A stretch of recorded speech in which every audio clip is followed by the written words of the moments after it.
talking about co-parenting, and it can be one of the hardest things you do, but it can be done well. And so often, especially in today's world, people unfortunately get divorced, and then kids are involved in the middle of it, and then the marriage fell apart for whatever reason. But now, in some sense, they're now co-parents, and they're still in a relationship. And so they never were able to just get completely away from their marriage.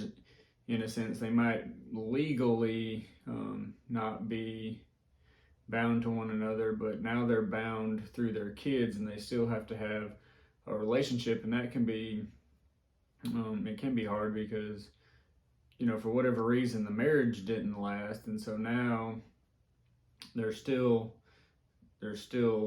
doing life sort of together, because their kids are, they share kids. And so just a lot of things that were there in the marriage are now, they're still there. They weren't really able to move on from them, and I just remember one of the first things I told my son's mom was, this isn't about to be the Jerry Springer show every time we exchange. And it might have been the first thing I told her.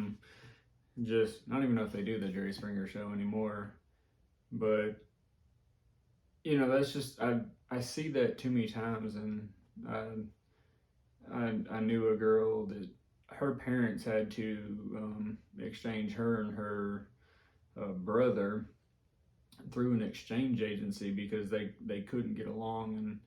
And it was just, to me, it's just sad. It was it necessary, I guess, through the court felt it was necessary. But in divorce, it's not a good thing. It can definitely be messy, and there's lots of emotions involved in it. And it's just unfortunate that for whatever reason they couldn't get along and make exchanging their kids work. And that's one of the things that my son's mom and I have really tried to do, is just be grown-ups about it. That because you hear so often that, well, we're getting divorced for the kids.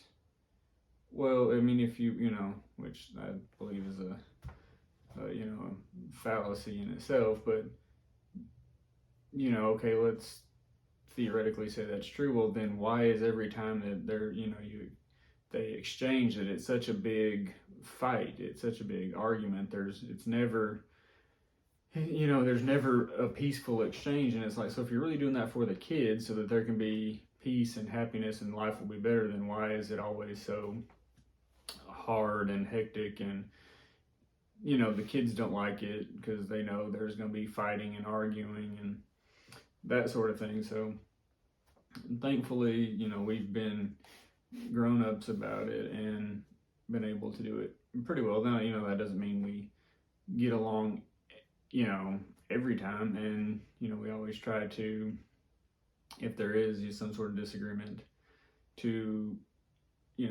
step away and have that conversation. And there were we just both had to be, and just still have to be, grown-ups about it. And just and there have been things I have had to apologize for, just different things I thought she should have done different or whatever. But there's a lot more things that I didn't have to apologize for because I kept my mouth shut. And it wasn't the end of the world. It might not have been what I would have done, but it happened. And there's a difference between things that I wouldn't have done and illegal things. And it's not, if it's something going on that's illegal, that's a different story. But if it's not illegal, there's just times you just have to keep your mouth shut and just you can maybe give your opinion, say,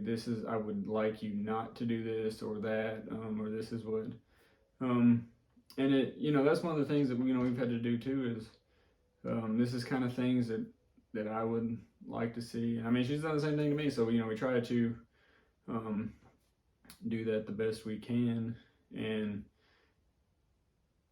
we just try to be grown-ups about it, and do it for our son, and not just make sure it's not a fight and all of that.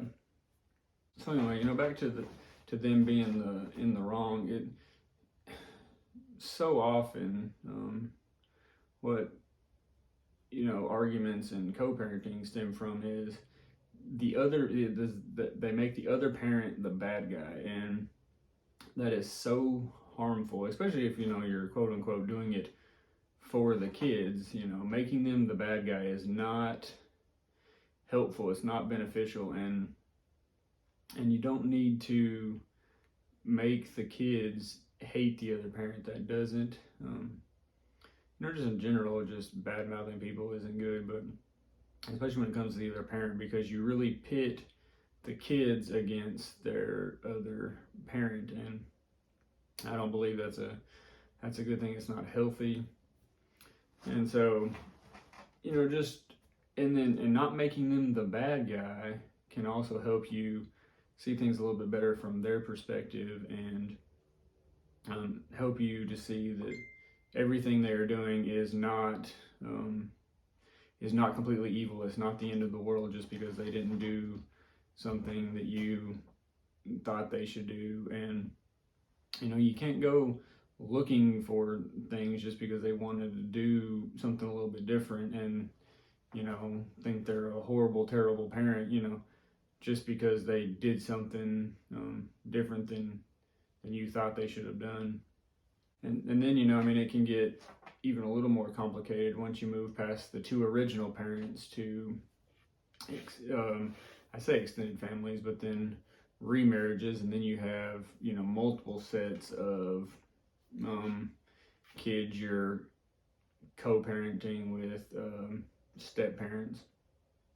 But I just know it can be done well, and one of the things is just you should be praying for your spouse anyway, but if you're co-parenting, not praying that God will change them, but praying that God will work in a situation, that they will just make wise decisions, godly decisions, and to help you to not overreact to things, and be and still just be the parent you're supposed to be.